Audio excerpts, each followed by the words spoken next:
gusto, un placer estar aquí para mirar la palabra de Dios. Nos toca ese tema, la iglesia que ofrenda. Qué duda cabe que si no hay ofrendas, será un problema muy serio seguir haciendo la obra del Señor. Y es vital este tema y me parece que todos vamos a disfrutarlo en la medida de que somos colaboradores con el Señor Jesucristo en su obra. Pablo, como lo dijo bien Gastón, es el autor de esta epístola. Pablo era el misionero por excelencia en ese tiempo, por supuesto. Pablo estaba preso ya 2 años, que la pasó nada fácil, precisamente en Cesarea. Casi 1 año viajando para comparecer en Roma y 2 años más ya estaba preso en Roma. Vale la pena decir, 5 años estaba privado de su libertad. Y usted sabe que las prisiones van generando huellas, van generando situaciones que dejan a los reos, a los presos, amargados, resentidos, sin ánimo de vivir, sin ánimo de hacer nada. Contrariamente a todo lo que puede suceder con cualquier preso, nosotros encontramos aquí precisamente a un Pablo que escribe esta epístola y que sin embargo no se queja, no está angustiado. La epístola a los filipenses es una carta que resume gozo, que resume alegría, que resume contentamiento, que resume equilibrio, que hay ponderación. ¿Qué es lo que a Pablo le alienta y qué es lo que Pablo está persiguiendo? También déjeme decirle, del otro lado, la iglesia de Filipos, por supuesto, era una iglesia muy singular, una iglesia muy particular, una iglesia como no había otra en su tiempo. Aprendieron a amar a aquel que les llevó la palabra de Dios. ¿Usted recuerda a aquel que le compartió el evangelio? ¿Y lo recuerda con gratitud? Aquel que le llevó la palabra de Dios. Aprendieron a amar a Pablo de manera muy singular. Trataron de enviarle siempre para sostener la obra. Araceli dio un lindo testimonio acá, pero nos preguntábamos, ¿qué pasaría si nadie le sostiene? ¿Qué pasaría si ella no recibe los fondos que necesita para seguir predicando el evangelio? Sería muy complicado realmente. El texto que hemos leído esta mañana es el testimonio del apóstol Pablo de una iglesia generosa, de una iglesia que sabe dar para las misiones. Y yo no tengo la menor duda de que esta iglesia ha sido y es una iglesia generosa. En algún momento fuimos socios sosteniendo la iglesia en Ancona, ahí en Italia. Hemos sido socios, aunque usted tal vez no lo sepa. La iglesia es un modelo. Esta iglesia es un modelo de cómo ofrendar para las misiones. Y vamos a ver ese ejemplo y lo vamos a ver en 4 aristas que nos traza la palabra. Tengamos una palabra de oración, por favor, en este momento. Padre, te damos gracias por tu palabra, por la voz de tu Espíritu Santo en nuestros corazones. Quédate aquí. Tú eres el que debe recibir la honra, la gloria, la adoración, la alabanza. Porque tú eres el Señor, nosotros somos tus siervos. Bendícenos, Señor, hablándonos de manera muy especial y muy particular a cada uno de nosotros. En el nombre de Jesús, amén y amén. Una iglesia que ofrenda, sin lugar a dudas, esa ofrenda en primer lugar es la expresión de su generosidad. Miremos el texto, el versículo 15 que hemos leído y ahí iniciamos la lectura bíblica. Dice, y sabéis también vosotros, oh filipenses, que al principio de la predicación del evangelio, cuando partí para Macedonia, ninguna iglesia participó conmigo en razón de dar y recibir, sino vosotros solos.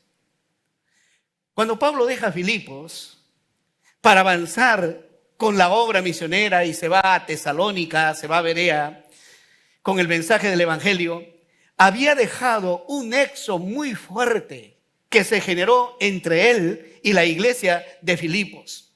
Y ese lazo fuerte fue único. pues no se dio con otra iglesia. Más bien Pablo deja constancia en este verso de una nota muy triste que caracterizaba a otras congregaciones. No dar para la ofrenda misionera o para la obra misionera. Por eso dice, ninguna iglesia participó conmigo en razón de dar y recibir. Usted sabe que la obra misionera cuenta con dos amenazas. La primera es que no haya candidatos para ir, para llevar el mensaje del evangelio. Y la segunda amenaza que se tiene es que realmente hay ausencia de recursos económicos para poder sostener la obra. Esto ha dado origen a que muchos misioneros tengan que volver a sus países y otros quedarse en el lugar trabajando secularmente, abandonando la misión. Gracias a Dios que en la alianza no es así. Los filipenses fueron los únicos en esa manera muy habitual y por supuesto acostumbrada de su generosidad para dar. Seguro que usted está pensando que los filipenses eran una iglesia, o la iglesia de Filipos era una iglesia rica, muy acomodada, de clase media o media alta, de tal manera que podían dar. No, mis amados, no es así. Si tiene su Biblia, mire en 2 de Corintios, el capítulo 8 y los primeros 4 versículos, lo que dice Pablo. Asimismo, hermanos, os hacemos saber la gracia de Dios que se ha dado en las iglesias de Macedonia. ¿Quién? Los filipenses. Que en grande prueba de tribulación, la abundancia de su gozo y su profunda pobreza abundaron en riquezas de su generosidad. Pues doy testimonio de que con agrado han dado conforme a sus fuerzas y aún más allá de sus fuerzas, pidiéndonos con muchos ruegos que le concediésemos el privilegio de participar en este servicio para los santos. Qué lindo testimonio.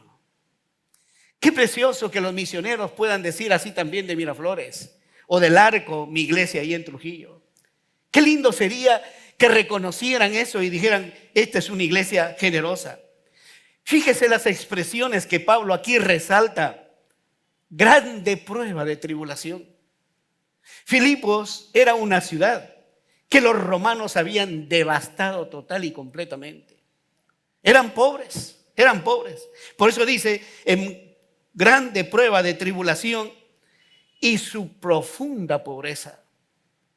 Déjeme decirle que la obra de Dios siempre se ha hecho con recursos de corazones generosos, no de corazones que tienen en abundancia. ¿Recuerda usted Juan el capítulo 6, cuando están para alimentar a los 5,000? Hay un muchachito nomás que tiene 5 panes y 2 peces. Y alguien de los discípulos dijo, ¿pero qué es esto para tanta gente? Mis amados, la generosidad no tiene que ver con la abundancia. La generosidad no tiene que ver con lo que nos sobra. La generosidad no tiene que ver con la riqueza. La generosidad tiene que ver con la gracia de Dios que se derrama en la iglesia. Tiene que ver con la abundancia de gozo que tenían los filipenses de sobra, con el privilegio de dar para las misiones de Jesús. Y el amor a Dios, por supuesto, a su obra. Pero no solamente esta es una característica. La ofrenda es una expresión de su generosidad, pero también es una expresión de su fidelidad. No solamente hay que dar una vez, sino hay que sostener lo que damos en el tiempo. Tengo entendido que esta iglesia hace compromisos anuales y se comprometen desde julio de este año, por decirlo, hasta junio del próximo año, para sostener a los misioneros que tenemos. Mire lo que dice Pablo en el verso 16. Pues aún a Tesalónica me enviasteis una y otra vez para mis necesidades. Repare en esa expresión, una y otra vez para mis necesidades. La fidelidad, mis amados, es una cualidad que Dios reclama, que exige de cada creyente. Si no somos fieles, no servimos para dar testimonio. La fidelidad es una característica del creyente muy apreciada por Dios y muy recompensada por el Señor. Usted recordará ahí la parábola de los talentos. A uno le dio 1, a otro le dio 2 y a otro le dio 5. Y ese uno lo guardó y recibe un calificativo, pero pésimo, muy duro. Siervo malo y negligente. La negligencia en asuntos espirituales es castigada. La diligencia es muy recompensada. La fidelidad, mis amados, es esa firmeza, esa constancia de afectos, de ideas, de obligaciones en el cumplimiento de los compromisos que uno ha establecido. Así fueron los filipenses.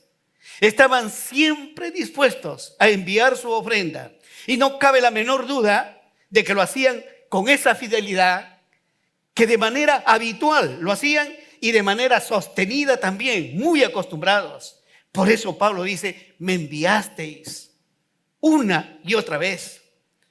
Esa ofrenda que estaban enviando con Epafrodito era una ofrenda más de las tantas que ahí habían dado. En 10 años, desde que se convirtieron los primeros creyentes allá con Lidia en Filipos, ¿cuántas veces habrán dado para el apóstol? Por eso Pablo dice, me enviasteis una y otra vez. Fue una bella y noble acción de esta iglesia, como muy pocos lo hacen. Ahí aparece una lección. Los filipenses eran una verdadera estampa de esa incondicional y encomiable característica que fue la generosidad de Lidia y del médico Lucas. Solamente 2 personas imprimieron esa característica en toda la iglesia de Filipos. Qué lindo, mis amados, que haya gente que siga dándome. Si me permites, puedo contar un testimonio muy personal. Yo soy un hombre que creo y doy para las misiones. En mi iglesia, por 35 años y ahora 2 años más que todavía estoy ahí, 37 años pastoreando ahí la iglesia, siempre he dado para la obra misionera y le he dicho a la tesorera, cuando alguien en la congregación da un poco más que yo, avísame para subir mi ofrenda. No quiero que nadie me quite el privilegio de dar para la obra. ¿Y sabes por qué, mi amado? Porque le debo tanto al Señor. ¿De qué manera puedo pagar si no siendo fiel con Él? En tercer lugar, es una ofrenda que es una bendición de doble vía. Fíjate lo que dice verso 17. No es que busque dádivas, sino que busco fruto que abunde en vuestra cuenta. En primer lugar, Pablo hace aquí una aclaración que me parece muy pertinente. Dice, yo no estoy buscando que me den regalos, que envíen de vez en cuando donaciones. ¿Y por qué lo hace? Por la suspicacia de muchos creyentes, por la desconfianza de algunos creyentes en el pastor, pensando que el pastor se está beneficiando de esa ofrenda. Y mis amados, no es así. Ustedes saben que en la Alianza Cristiana y Misionera no es así. No somos una iglesia independiente. No somos una iglesia familiar. Nosotros nos debemos, hay una región que está por encima de nosotros y el Consejo Directivo Nacional por encima. Que tenemos claros estatutos y que están muy bien establecidos de manera nítida la responsabilidad de un pastor. Un pastor en la alianza no tiene por qué tener el dinero de la iglesia. No tiene por qué tocar el dinero de la iglesia, ni siquiera contar el dinero de la iglesia. Eso lo hacen los diáconos, eso lo hacen los sugieres y va a la administración. Todo es bancarizado. Va precisamente al banco y los gastos se hacen con mucho cuidado bajo la administración o la junta directiva que la iglesia elige en una asamblea. Así que el pastor está de lejos mirando eso. Por eso Pablo tiene que aclarar este asunto, en primer lugar. Pero en segundo lugar, Pablo dice, sino que busco fruto que abunde en vuestra cuenta. ¿A qué cuenta se refiere Pablo? Busco fruto que abunde en vuestra cuenta. Déjame decirte, amado, si no lo sabías, todo creyente tiene una cuenta abierta en el reino de los cielos. Todos tenemos una cuenta abierta ahí en el reino de los cielos. Esa cuenta, sin lugar a dudas, se ve incrementada cada vez que damos con generosidad, pero también con fidelidad. Después de ser pastor titular por 35 años en mi congregación y ahora ser un pastor del cuerpo pastoral, mi sueldo se ha reducido, obviamente, al 50%. Gracias a Dios que sigo viviendo, pero no he bajado mi ofrenda misionera. No he bajado, ni quiero bajarla, porque sé la necesidad que hay en el mundo. Pablo tiene que decir aquí, por eso Pablo dice el verso 15b, ninguna iglesia participó conmigo en razón de dar y recibir, sino solo vosotros. Qué privilegio de esa iglesia. Qué bendición de esa iglesia. De participar con el apóstol. Alguna vez estuvimos caminando en las calles de Éfeso y aunque el mundo disfrutaba de tomar fotografías y de admirar las construcciones y mirar ahí el símbolo de Nike esculpido en un mármol, mis lágrimas caían y decía, Señor, yo llego acá con la comodidad de un vuelo, pero Pablo lo cubrió todo esto a pie. Y a veces sin comer. Y a veces de frío. Mis amados, es importante lo que Pablo dice aquí. Ninguna iglesia participó conmigo en razón de dar y de recibir. ¿A qué se refiere Pablo aquí con dar y recibir? ¿Quién dio la ofrenda? La iglesia de Filipos, los filipenses. ¿Quién recibió la ofrenda? Pablo. ¿Quién más recibió la ofrenda? Dios. Dios recibió la ofrenda, mis amados. No solamente Pablo, Dios también recibió. ¿Para qué? Para colocarlo en la cuenta personal que está abierta en el reino de los cielos y que cada uno de los filipenses tenía. Es igual para nosotros, mis amados. ¿Esto tiene asidero bíblico? Por supuesto. Miren Proverbios capítulo 11, verso 24. Hay quienes reparten y les es añadido más. Y hay quienes retienen más de lo que es justo, pero vienen a pobreza.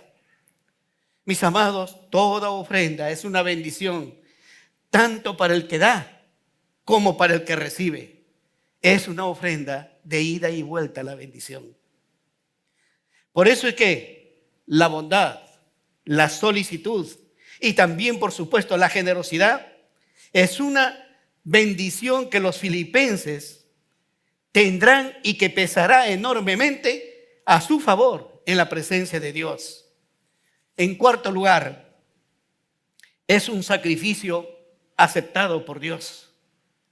Mire el verso 18. Pero todo lo he recibido y tengo abundancia.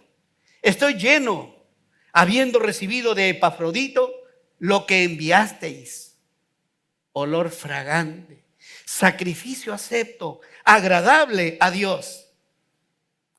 Este mismo versículo, en la versión de traducción al lenguaje actual, dice: Epafrodito me entregó todo lo que ustedes me enviaron. Fue más que suficiente. La ayuda de ustedes fue tan agradable como el suave aroma de las ofrendas que Dios acepta con agrado. Qué lindo versículo. Valdría la pena preguntarnos: ¿lo que damos, Dios lo percibe con un aroma agradable? Lo que damos para Dios es un sacrificio acepto en la presencia de Dios.